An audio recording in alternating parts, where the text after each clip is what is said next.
Seja bem-vindo. Está começando o podcast Pelo Amor de Deus. Pelo amor de Deus! Pelo amor de Deus!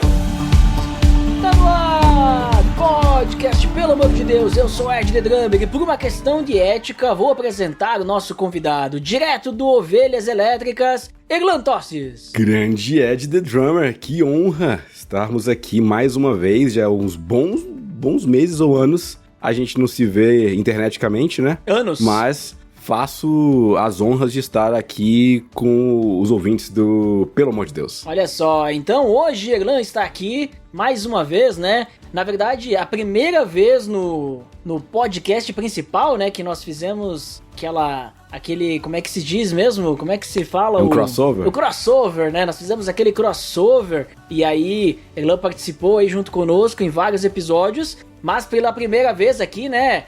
Antes tarde do que nunca, né, Eglan? Mas hoje ele está aqui para conversarmos então sobre ética e Cristo. Tá beleza, Edson!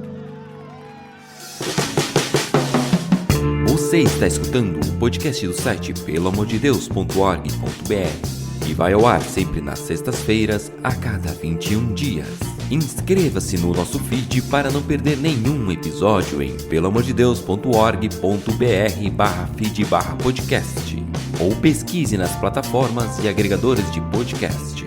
Curta nossa fanpage em facebook.com/oficialpadd. Nos siga no Twitter através do @_PADD e também no Instagram oficialpadd.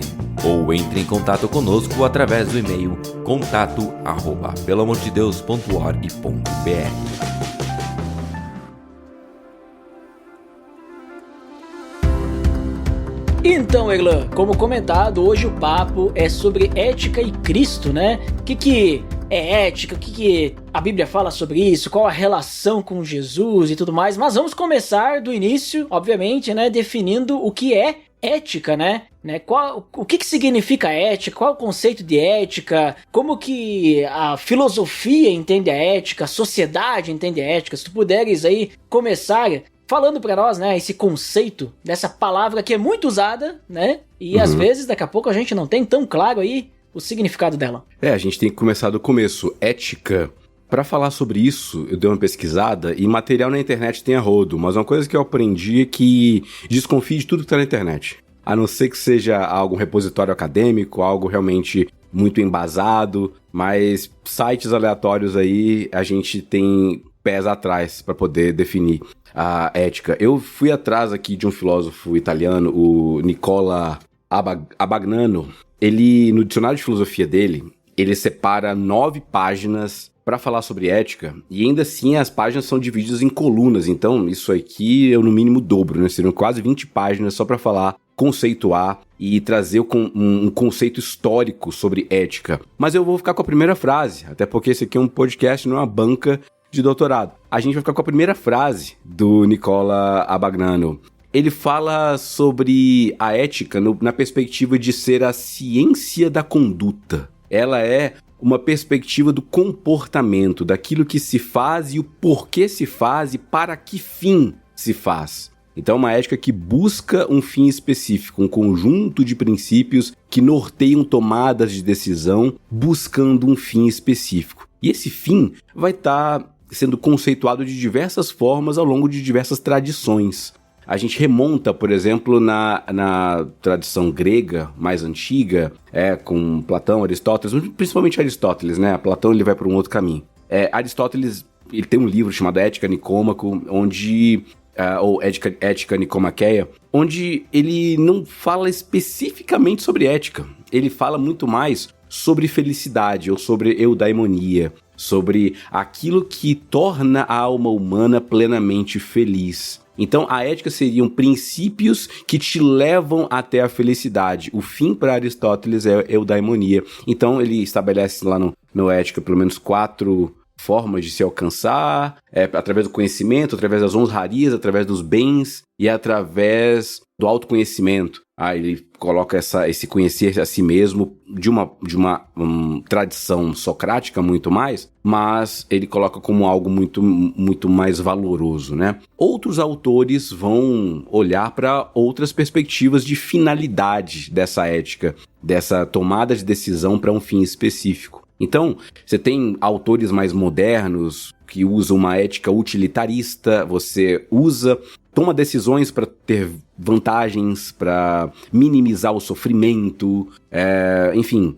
O bem é definido pelo prazer e a redução daquilo que incomoda, da dor. Então, se você toma decisões que minimizam sua dor, tá ok. Então a gente já vai... a gente tem aí o Bentham, por exemplo, né, que fala sobre isso, James Bentham, né? Kant vai para um outro caminho, ele vai para uma deontologia, né, uma ideia de que ações têm consequências. E existem princípios universais de obediência a uma lei absoluta. E a partir do momento que eu obedeço essa lei, eu estou sendo ético. Se eu quebro essa lei, eu estou sendo antiético. Então, a sua ação ela vai se expandir para os universais. Ou seja, aquilo que eu faço é exemplo para toda a humanidade. E não apenas uma ética particular. Enfim, a gente vai vendo vários autores e a gente chega, inclusive, em uma pessoa importantíssima na história da humanidade que divide antes e depois dele. Jesus introduz um novo princípio ético. É ele que estabelece novas formas de não mais alcançar a eudaimonia, como Aristóteles estabelece, mas de alcançar aquilo que ele chama de makarios, de bem-aventurança, aquilo que é a felicidade. Feliz não é mais aquele que tem honraria, feliz não é mais aquele que tem bens, que tem prosperidade, feliz é o que sofre, feliz é o que é perseguido, é o que tem fome e sede de justiça. Então, a partir desses conceitos a gente consegue continuar a conversa aqui para muitos minutos aí, Ed. Sim, né? Como tu comentou, nós temos várias partes da história que a ética ela foi se montando, né? E eu acho até interessante que tu já comentou a parte de Jesus, que ele não apenas, na minha visão, né? Não apenas ele dividiu o mundo a história entre antes e depois dele, mas me parece que depois que ele surge com alguns ensinos, ele também divide a ética em... Nós temos a ética e aqueles que rejeitam a ética também, né? Uhum, não sei se tu já ouviu falar sobre essa questão da rejeição da ética, porque quando eu estudei sobre ética, que eu acabei estudando na faculdade, olha só, ética. Não tinha nada a ver com o meu curso, mas tinha uma disciplina sobre ética, né? Não sei se todos os cursos têm essa disciplina. E a gente meio que estudou história da ética e tudo mais, e a gente chegou nesse ponto da rejeição da ética, né? E antes da gente entrar um pouquinho mais sobre a Bíblia, não sei se já ouviu falar sobre essa questão da rejeição da ética, das pessoas que rejeitam a ética, e surge muito por causa desse personagem, né, Jesus, que vem dizendo que, olha, não basta, né, tu amar aqueles que te amam, mas tu tem que amar também o inimigo. Mas como assim? Aí é demais, né? Extrapolou, né? Essa ideia da rejeição da ética, ela aparece muito em autores que vão abraçar um existencialismo, um niilismo, um ceticismo. São posturas de negação ante a conflito, a realidade, ao absoluto, ao Dasein, ou às diversas formas, ou que Hegel chamaria de espírito, aos diversos absolutos que existem na sociedade. A gente tem um caso muito gritante que é o do Nietzsche. O Friedrich Nietzsche, ele propõe uma ideia de antimoralismo. Ele escreve o Além do Bem e do Mal, propondo a ideia do Übermensch, aquele que transcende os limites morais, que nega a ética particular, ele desafia padrões. Então, a partir de uma vontade de poder, eu quebro com um martelo e estilhaço todos os pressupostos já estabelecidos. Sartre vai por um outro caminho também, muito mais de existencialismo, de fuga ao absurdo, a ideia de que a moralidade ou os conceitos éticos estão escravizando os seres humanos e o ser humano está condenado a viver esse tipo de abordagem universal, né, de certo e de errado. Então ele vai, através dessa reflexão, tentar rejeitar essa ética. Enfim, a gente tem autores bem mais modernos que vão introduzir essa questão da rejeição da ética, né? Aqui cabe até, inclusive, fazer aquela diferenciação, né, de ética e moral, né? O Nietzsche, ele fala muito sobre moral, apesar dele... Ele tem um livro chamado Genealogia da Moral, e vai, inclusive, lá no Anticristo, no livro Anticristo, bater na moral cristã, né, nos princípios que regem o cristianismo como absurdos para a sociedade, como uma sociedade de fracos, de débeis e dementes que vão seguir o que Jesus falou. O Nietzsche, ele não passa pano não, ele bate com força. Mas é o que, enfim, dentro da cegueira dele, do seu viés filosófico, ele, enfim, reage de uma maneira bem agressiva, né? Mas moral, ela tá muito mais associada a um conjunto de princípios que a sociedade percebe como corretos, como aceitáveis, né? Enquanto a ética está muito mais fundamentada no que o indivíduo, no que a interiorização vai julgar, a consciência estabelece como certo e errado, aquilo que eu devo ou não devo fazer. E a moral muito mais do que aquilo que eu faço e como a sociedade responde. Então, se eu faço algo que é imoral, é muito mais relacionado a como a minha sociedade vai olhar para aquilo. Tem sociedade onde, sei lá, você pilhar uma aldeia, pegar os recursos, matar homens e escravizar crianças e mulheres como algo bom. Então, um princípio ético que rege aquilo, se você faz aquilo, então você está agindo de uma maneira correspondente à sua sociedade. Então, a moral muito mais relativa à sociedade de aprovação ou de rejeição, que se traduz em leis, obviamente. Enquanto a ética é esse conflito interno. Então, se eu faço algo que é antiético, eu tenho um peso na consciência e é muito mais voltado para o indivíduo e não mais para a sociedade. Enfim, Nietzsche, Sartre, Foucault, bate em tudo que é isso, né? Bate na sociedade, na forma hipócrita de sociedade estabelecer certo e errado, e bate no indivíduo também que não se assume como alguém protagonista da própria vida, para usar um termo mais anacrônico, mas que se aplica aqui ao que a gente está conversando. Sim, sim. E eu acho até interessante que tu trouxe alguns pontos assim que fica fácil de entender como que a ética, né, ela é entendida de uma forma resumida, né? Que tu trouxe essa comparação com a moral, essa questão, por exemplo, assim, da ética, o bem e o mal, o verdadeiro e o falso, certo e errado, né? Essas coisas assim, né? Isso eu acho que fica também fácil de a gente entender da onde é que vem a tal da ética, né? E por que alguns começaram a rejeitar também essa ética, esse pensamento, esse entendimento de ética, né?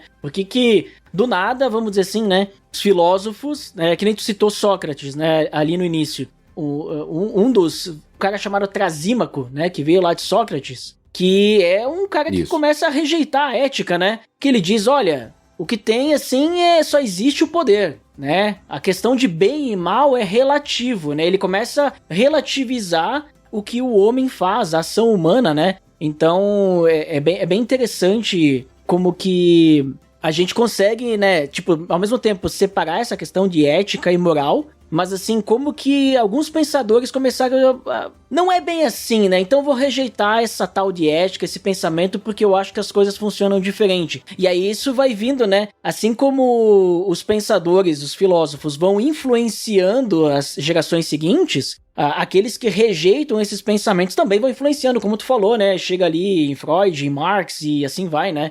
Vai chegando ali, até tu citou... Nietzsche, não, também Nietzsche, mas tu citou Foucault, também o Foucault, né?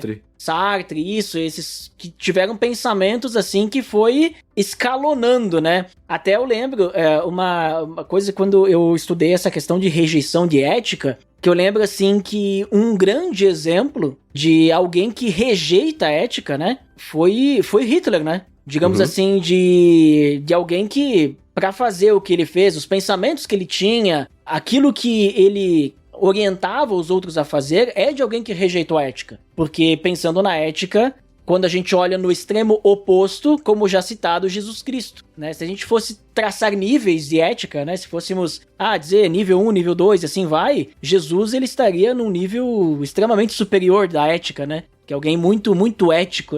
Sim. Né? E é legal como tu falou, né? Essa diferença acho que foi primordial colocar da moral e ética, porque muitas vezes a gente acaba falando de moral pensando que tá falando de ética, né? Mas são coisas diferentes, né? Como tu citou. E aí, eu te pergunto, a gente citou aí a questão da rejeição ali, também um pouquinho da ética, né? Que pela questão de tempo e o foco que a gente vai dar, não dá pra gente aprofundar muito, né? Que nem tu falou, não dá pra gente fazer um paper aqui, né? Mas a Bíblia fala sobre ética, porque, bom, Jesus é alguém ético, né? Como eu comentei, Jesus, ele influenciou também muito essa questão da ética e tudo mais. Mas a Bíblia fala especificamente sobre esse tema, daqui a pouco com outras palavras, né? Como tu citou antes ali sobre as bem-aventuranças, ela tem algum foco em cima da ética, e a partir disso também acaba se criando uma ética cristã, que, vamos dizer assim, é diferente da ética da filosofia, da sociedade e tudo mais? Tem alguma diferença nisso? Uhum.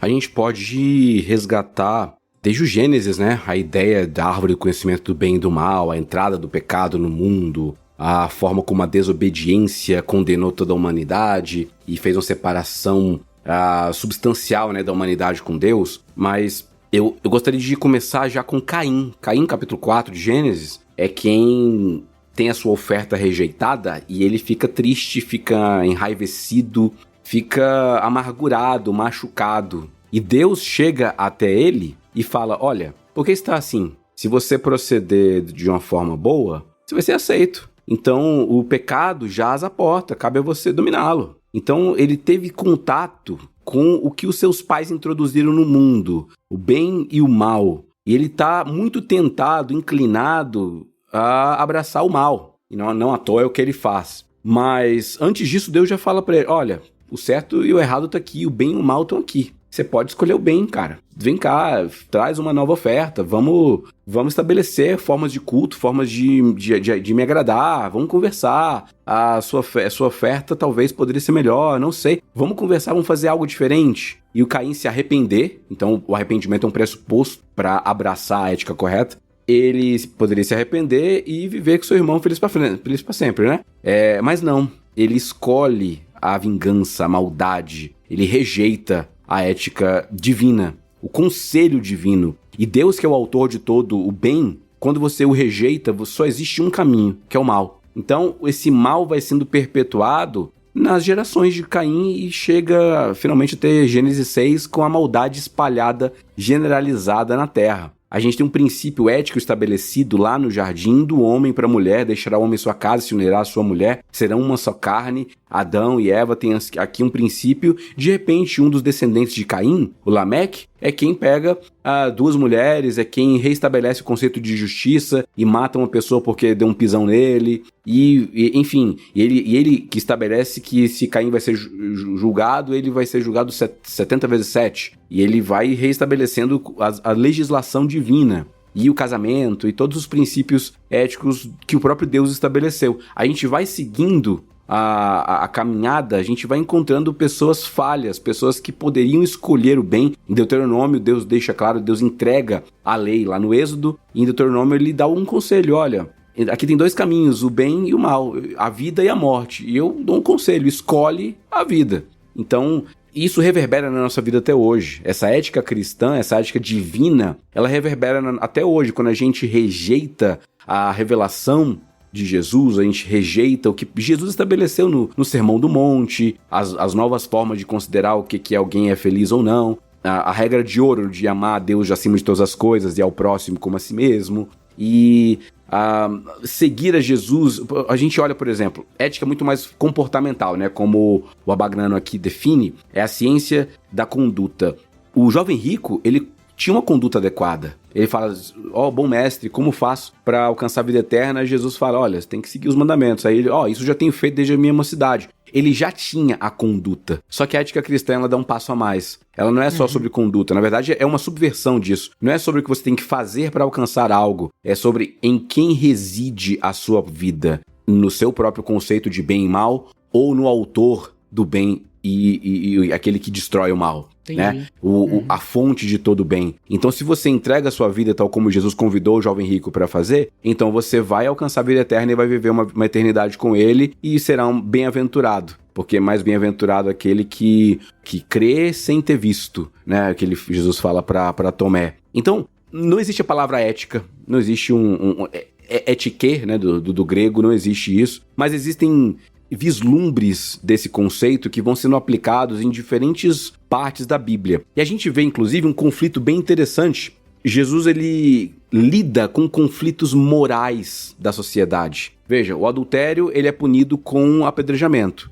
Então, a sociedade ia cumprir um princípio legal através da sua moral. E Jesus, ele interrompe aquilo e fala: olha, não, quem não tem pecado, atire a primeira pedra. Ele estabelece uma virtude ética um critério ético para que as pessoas reconheçam que se querem cumprir a lei de uma maneira absoluta, elas teriam que se apedrejar primeiro. Então, as pessoas vão deixando as pedras e Jesus ali mostra misericórdia, né? Tem vários... A questão do sábado, a questão das espigas, a questão de o pão da propiciação que Davi comeu. Tem vários exemplos que mostram que existe um princípio superior, que é o da misericórdia, que é o do amor, que é o que Isaías 58 estabelece sobre a prática do jejum. Que o jejum que Deus quer é libertar as cadeias, é alimentar os famintos, é cuidar dos oprimidos, é algo muito mais pautado no amor ao próximo e não na obediência plena. Enfim, existem várias formas de lidar com ética cristã e Sim. essas são uma delas. E só, eu achei bem interessante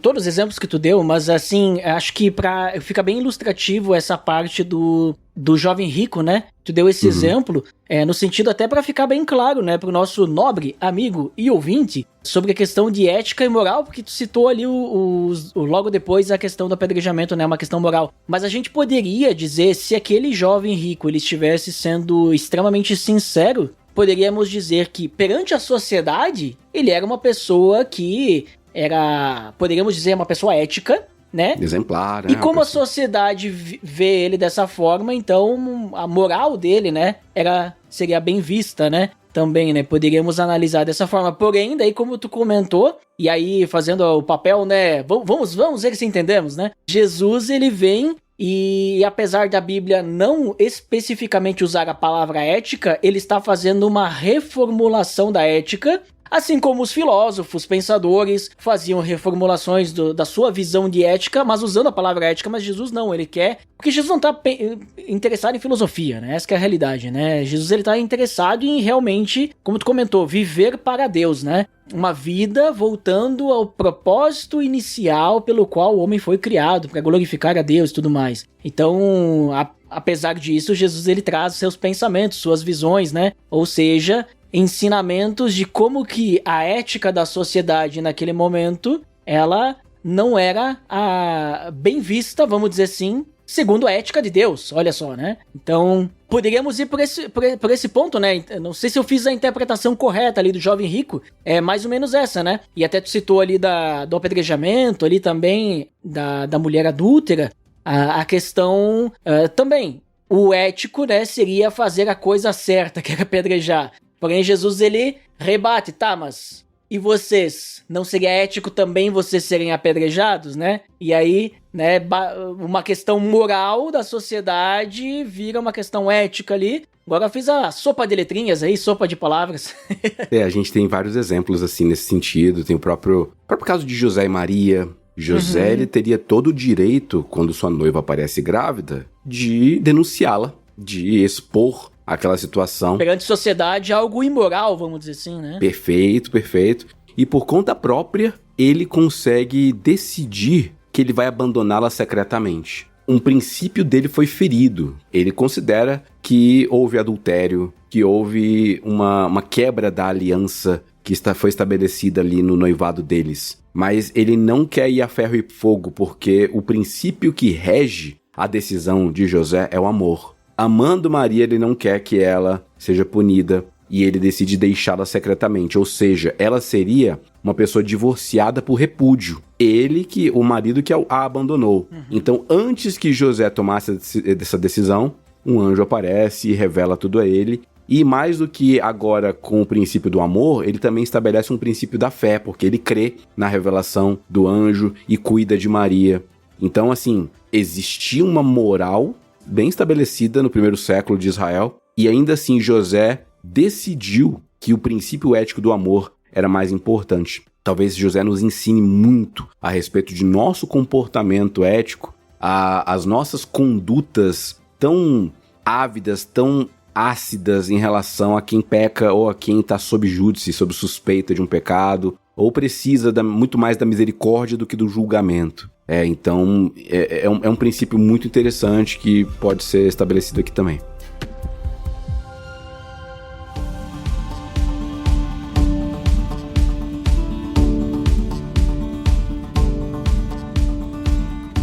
Então, Erlan, acho que ficou claro, né, o que é ética, né, e até mesmo que existe uma certa ética cristã, né, a partir do que Jesus, ele veio e falou, mostrou, é até o que a gente vê na Bíblia, até no Antigo Testamento, né? Sim. A gente vê Deus cuidando do povo, Deus ensinando o povo, direcionando o povo, né? E como eu comentei, né, a gente poderia ficar horas falando só sobre os pensadores, filósofos, sobre a questão da ética mesmo, como que tá a ética no mundo de hoje. Isso é um assunto que tem pano pra manga, mas hoje o nosso foco é falar, né, sobre a ética e Jesus, né, a ética e Cristo, né, o que a Bíblia mais tá citando ali nessa questão ali sobre a ética. E aí eu te pergunto, quais são os princípios bíblicos que são base para a ética cristã, né? Eu vi que tu deu esse exemplo de Maria e José e eu achei bem interessante, porque ao citar esse exemplo, né, vamos dizer assim, olhando para Jesus, numa visão de ética cristã, que Jesus nem tinha nascido ainda, o José, ao fazer isso, ele, vamos dizer assim, abrir mão do seu direito, de certa forma, ele foi ético, né? Digamos assim, né? E aí a gente poderia dizer, a regra de ouro ali que tu comentou, né? De amar a Deus e amar o próximo, o amor seria um dos princípios bíblicos para a ética cristã? Seria? E os outros aí, quais seriam? Com certeza. A gente pode começar com o amor. Até porque na regra de ouro, no mandamento maior que Jesus falou, ele fala sobre 2 vezes amar. Amar ao Senhor de todo o coração, força e entendimento, e amar ao próximo na medida que você já se ama. Como você ama a si mesmo, você vai amar o seu próximo, porque a gente tem um sentimento de autoconservação, ninguém em sã consciência, ninguém com uma consciência saudável vai buscar a morte, vai buscar mutilação, vai buscar meios de se autodegradar. Então, portanto, faça aquilo que você faz para si, para o outro. Então, é um tipo de transformação na mentalidade daquela época e, na verdade, de todas as épocas. Jesus é revolucionário nesse sentido, né? O James Smith escreve que Jesus nos matricula na escola do amor. Eu acho uma metáfora linda, porque amar todo mundo ama, só que a gente ama errado. A gente olha, por exemplo, o caso lá do filho de Davi, que se apaixona pela irmã,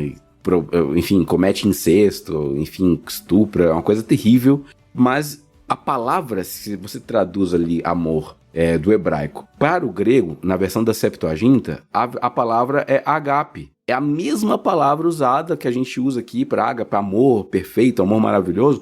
O Amnon, ele tinha certeza que amava a irmã e ficou doente de amor por ela, só que é um amor doentio, é um amor errado, é um amor que se manifesta de uma forma nefasta. E a gente ama muita coisa de forma errada, a gente realmente vai amar uma comida e vai cair na glutonaria, a gente ama uma pessoa, cai na idolatria, a gente ama uma ideologia, pior ainda, né? Uma idolatria pior ainda. A gente ama de forma errada, a gente ama, manifesta ciúme, manifesta inveja, manifesta orgulho, porque apesar do princípio ético ter sido estabelecido, em nós mora um ente, como Paulo considera ele um inimigo, né? Algo que é intrínseco à nossa natureza e precisa ser eliminado, que é o pecado. E o pecado trinca, mancha, distorce a forma como amamos. Mas não só amor, se a gente olha para Gálatas 5, a gente vê várias formas de manifestação do fruto do Espírito, amor, alegria, paz, longanimidade, benignidade, mansidão, domínio próprio, temperança. Tem várias formas de manifestação que são princípios éticos que vão nortear a nossa vida. E os atributos que herdamos de Deus também o são: justiça, bondade, misericórdia, tudo isso, só que, de novo, estão manchados em nós e se manifestam de maneira errada.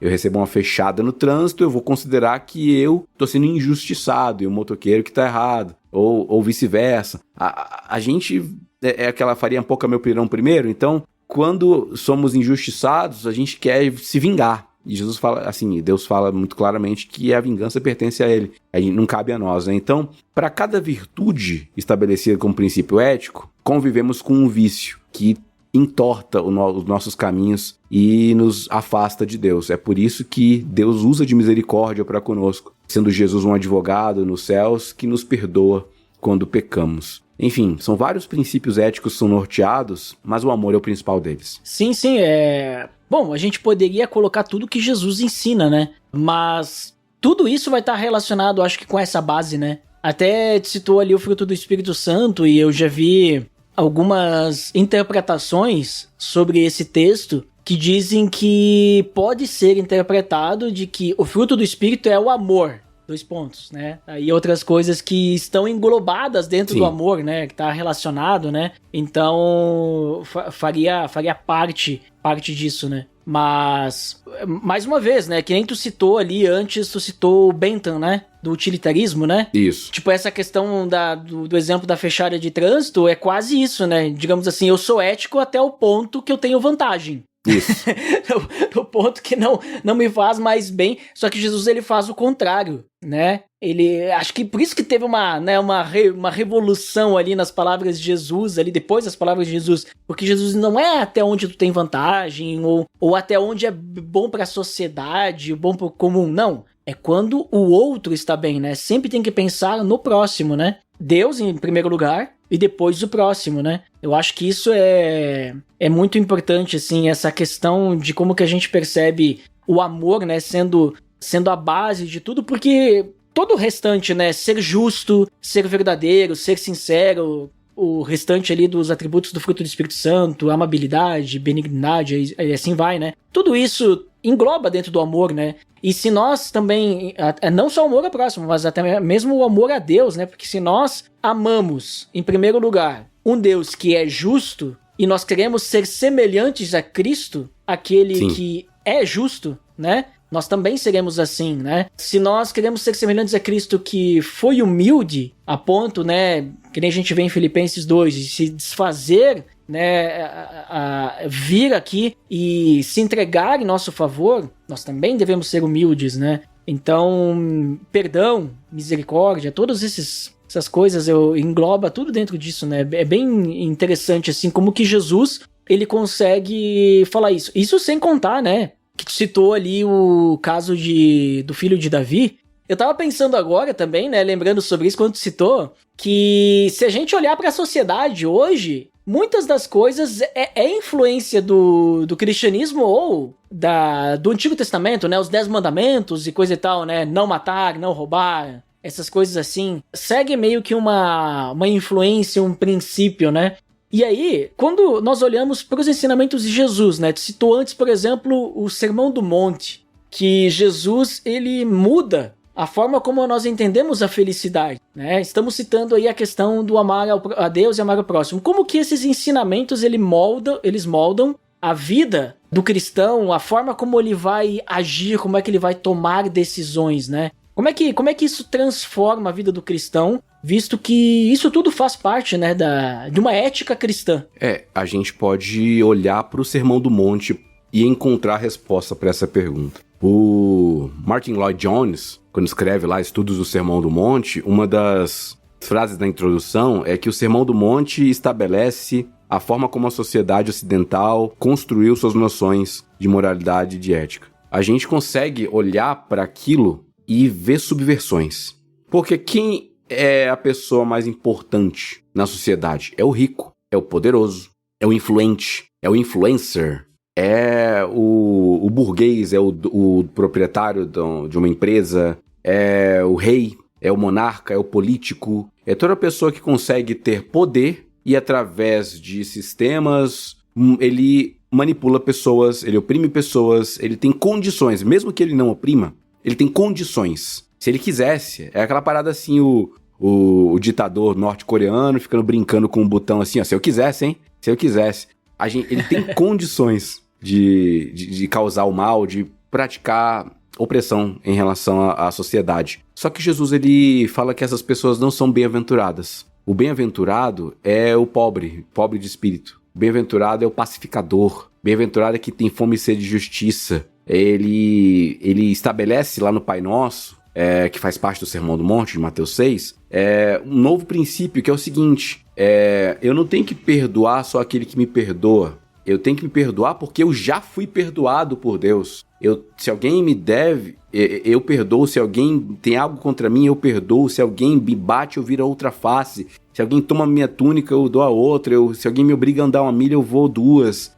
Então assim, parece que o jogo virou e o oprimido agora, ele é feliz, ele é bem-aventurado, ele é pleno, porque Deus está com ele. Porque não é mais uma perspectiva temporal das coisas que acontecem aqui no meu redor, a sociedade, a forma de governo, em sistemas de governo, doutrinas de governo, não tem mais a ver com quem manda aqui, mas tem um senhor dos senhores, um rei dos reis, que manda naqueles que mandam, que governa sobre aqueles que governam. E eu sirvo, não é o intermediário, que é o César, não é o intermediário, que é o Nero, não é o intermediário, que é o Biden, o Trump, o Bolsonaro ou o Lula. Eu não sirvo aqui, eu sirvo quem governa sobre todos os reis da terra.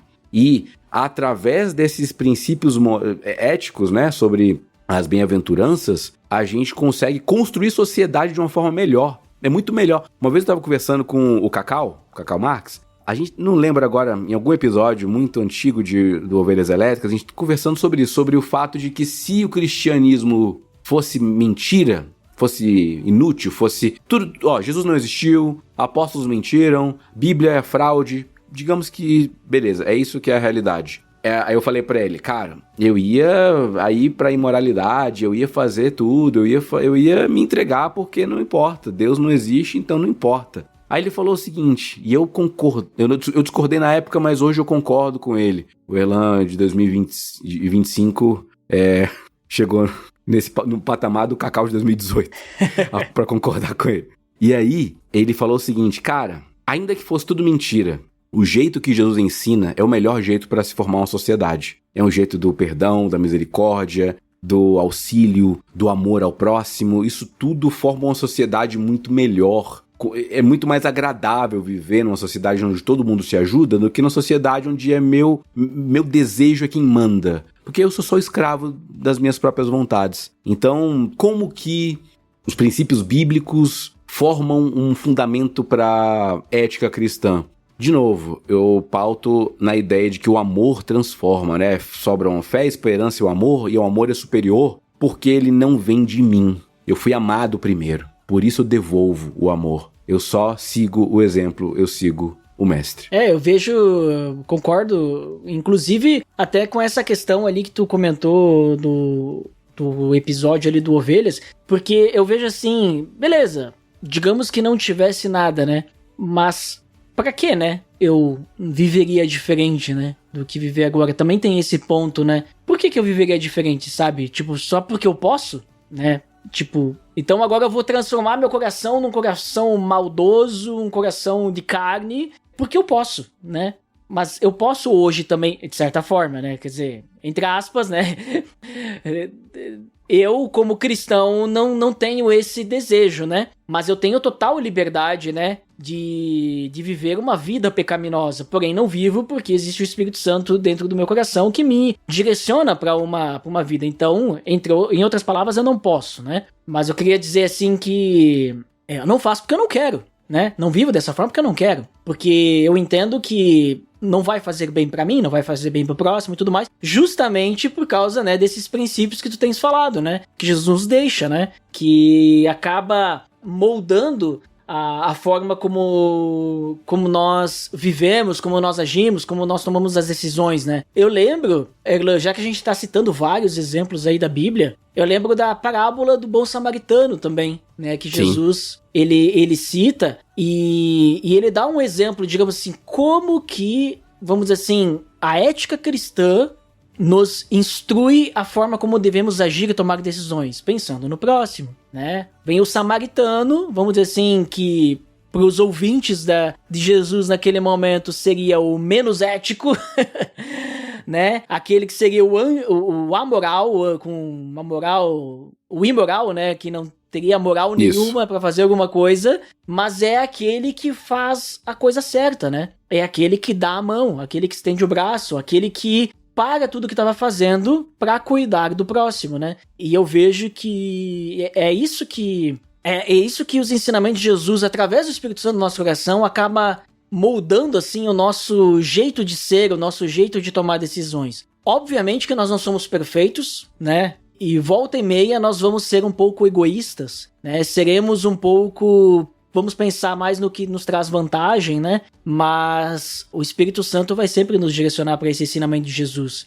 E aí, eu vejo que nós temos que tomar um certo cuidado, né, Glan? Porque se nós olharmos para o mundo em que nós vivemos hoje, né? A sociedade em que nós estamos inseridos, é uma sociedade que, apesar de não admitir isso, apesar de existir uma ética na sociedade, é uma sociedade que nos leva a rejeitar isso, né? Nos leva ao egocentrismo, ao egoísmo, a você é a pessoa mais importante que existe no mundo, só você importa, só, vamos dizer assim, o que tá bom pra ti é suficiente, né? É uma sociedade que nos leva pra um caminho oposto ao caminho de Jesus, né? Oposto ao caminho do que Jesus nos ensina. E nós, como cristãos, nós estamos inseridos nessa sociedade. Nessa sociedade em que nós devemos ser o samaritano, na parábola ali do bom samaritano, né? Mas tem aqueles que vão nos influenciar, né? Inclusive, alguns com conhecimento maior que o nosso, daqui a pouco com argumentos que vão tentar nos convencer de que não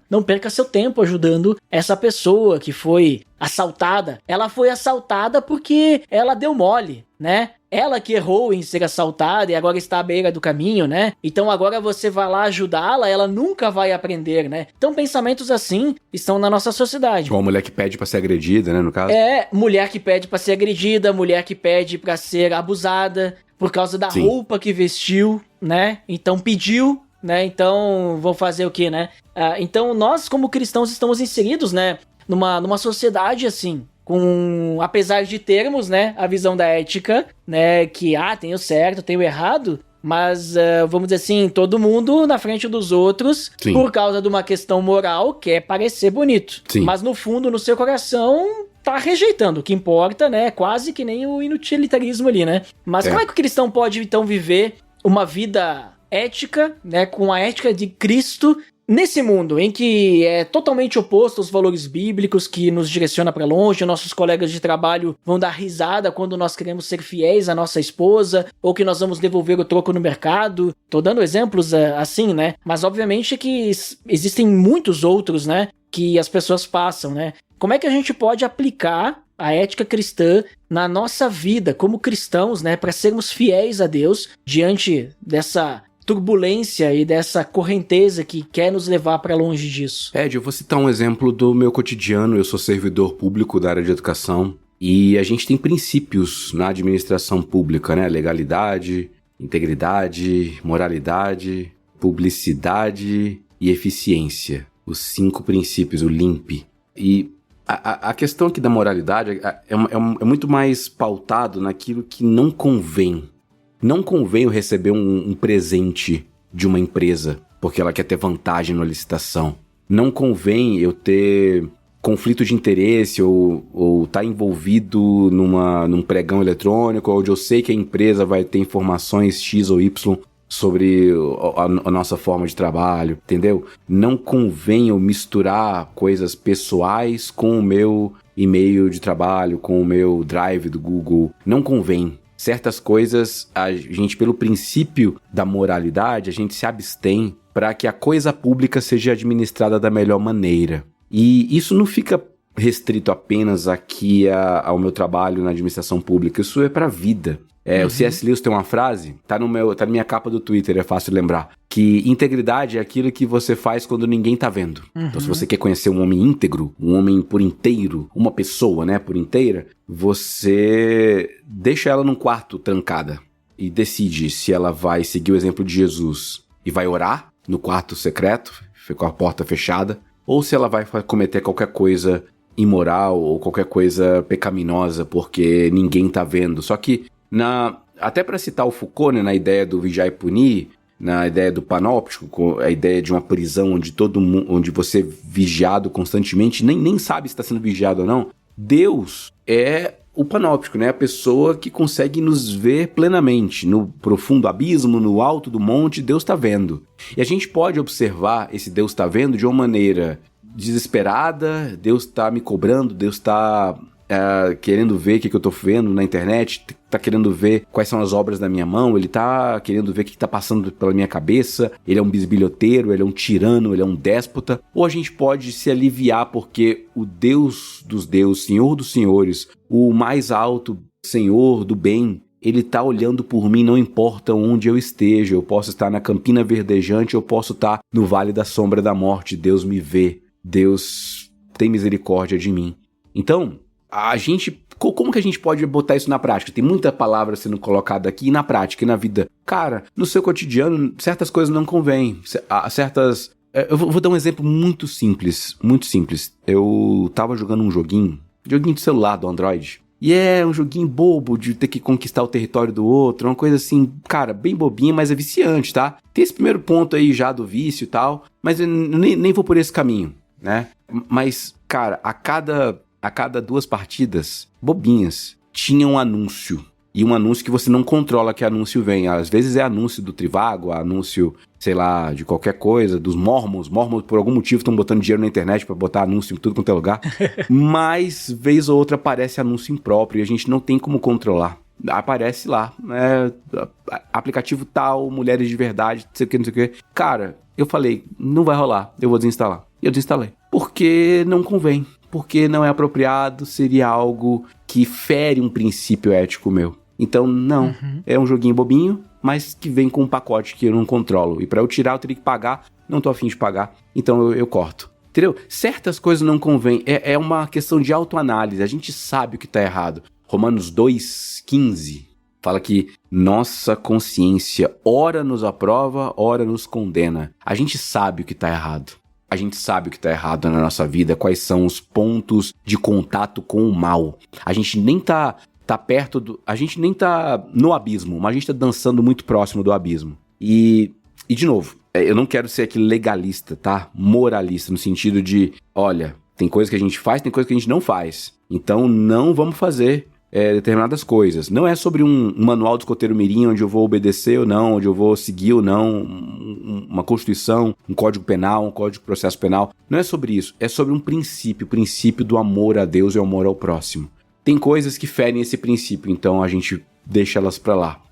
O Jim Elliot, o missionário que se tornou mártir aqui na Amazônia peruana, ele abandonou tudo que tinha, abandonou sua casa, abandonou seus bens, era ricaço nos Estados Unidos, formado, enfim, tinha um herdeiro, tinha tudo pra viver uma vida de bonança. Aí ele abandona tudo e vem aqui pra Amazônia pra pregar pros índios, acaba morrendo, né? Ele não pregou nada e foi morto lá pelos indígenas. Uma frase que ele diz é que não é tolo um homem que abre mão daquilo que não pode reter pra alcançar aquilo que não pode perder. Então, certas coisas a gente abre mão porque a gente não vai levar. No caixão não tem gaveta. A gente não vai levar para a eternidade. E aí a gente abraça, entregando nossa vida a Jesus, aquilo que a gente não pode perder, porque quem está na mão do Senhor, ele não lança fora.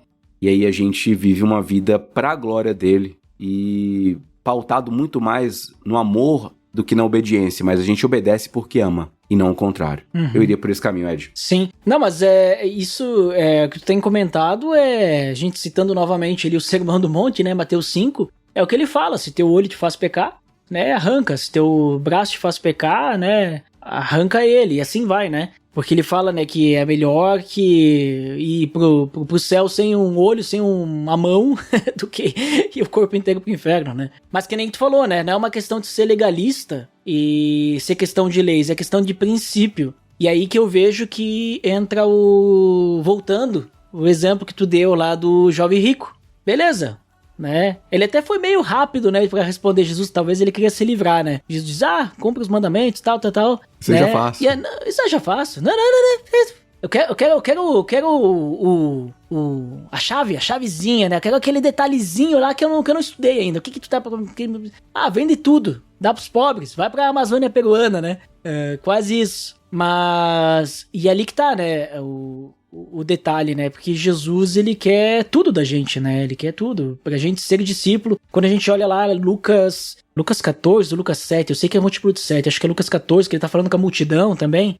Acho que é Lucas 14. Que ele tá falando com a multidão e ele fala, olha, pra ser meu discípulo tem 3 coisas que vocês têm que estar dispostos a fazer. Primeira coisa é entregar o coração de vocês. Se não me amar acima de tudo, não pode ser meu discípulo. Né? Tem que amar até mais que os familiares. Segunda coisa é sofrimento. Se não tiver disposto a carregar a cruz, não pode ser meu discípulo, né? E o terceiro ponto é ser desapegado, né? Se tu ficar preocupado com teus bens e tudo mais, não pode ser meu discípulo. Então, não quer dizer que a gente agora vai abandonar a família, que agora nós não vamos ter bem nenhum e tal. Não é isso. Mas o que rege a tua vida? Como tu deu os exemplos ali, né? Perfeito, os exemplos que tu deu. É questão de princípio, né? Não convém, né? Que citando Paulo ali, né? Nem tudo edifica, né? Nem tudo me convém, né? Então, eu acho que... Eu concordo contigo, eu acho que é bem por aí mesmo. Para que a gente possa viver uma vida ética cristã, ou seja, uma vida de discípulo de Jesus, uma vida que a gente realmente é semelhante a Cristo. Nessa sociedade que nos leva para longe é sermos fiéis, né? Sermos fiéis a Deus, né? Acho que em primeiro lugar, acho que esse é o ponto, né? Eu não poderia encerrar de melhor maneira.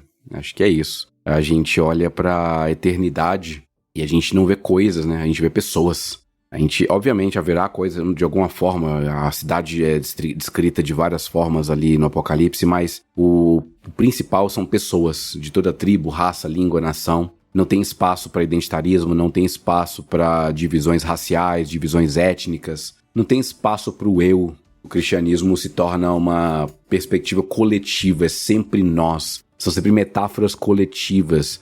Somos frutos de árvore, tijolinhos de uma construção, membros de um corpo, sempre coletivamente. É por isso que o princípio é amar a Deus. E como que a gente faz isso? A gente ama o nosso próximo. Eu acho interessante, né, citando isso, que eu lembrei do...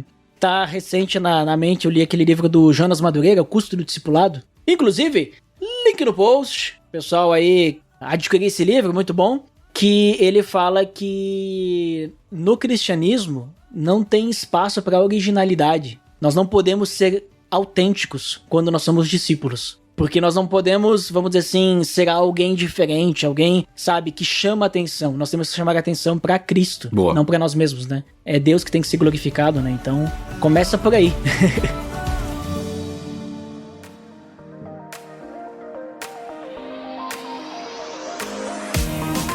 Muito bem, Erlan, ótimo papo tivemos aí sobre um resumo, né, sobre o que é a ética, o que é ética cristã, mas principalmente comentando aí, né, sobre como podemos viver de uma forma ética segundo Cristo, né. Então, nos deixa aí suas considerações finais e também comenta aí onde que o pessoal pode te encontrar. Perfeito, Ed. Quero encerrar citando uma frase do poeta argentino Jorge Luis Borges, que é ateu, não tem nada a ver com a fé, mas muito curiosamente ele acerta de forma nevrálgica naquilo que é essencial para a fé. Ele diz o seguinte, que o verdadeiro professor não é aquele que ensina coisas, mas é o que ensina uma maneira de lidar com as coisas, uma maneira de lidar com esse universo sem fim.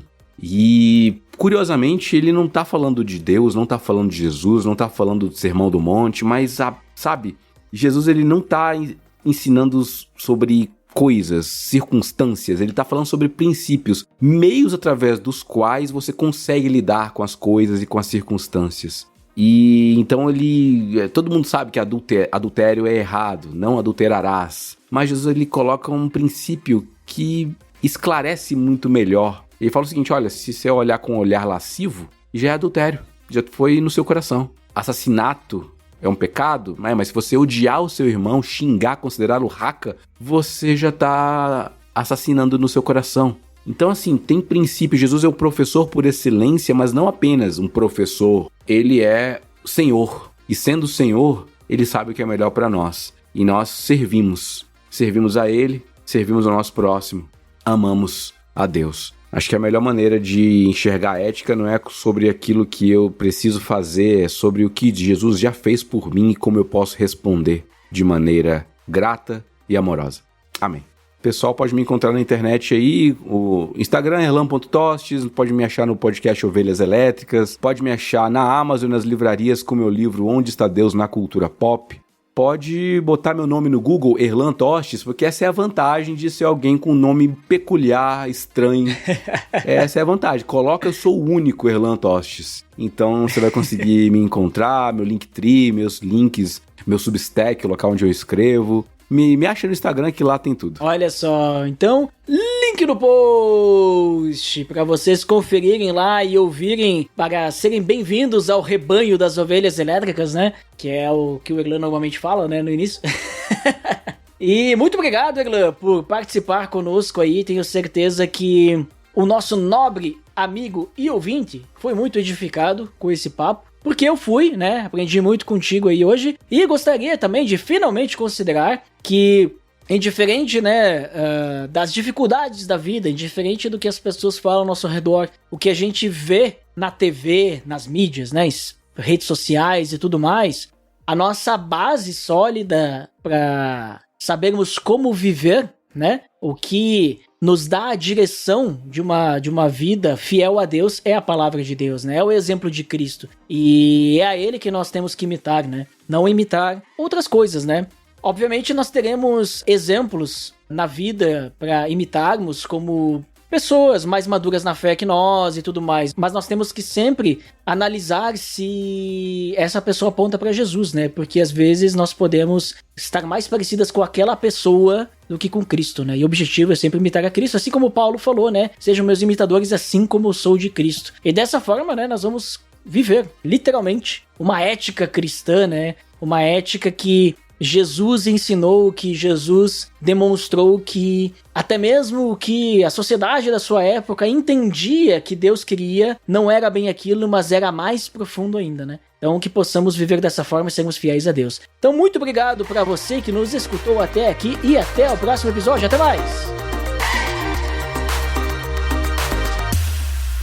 Pelo amor de Deus!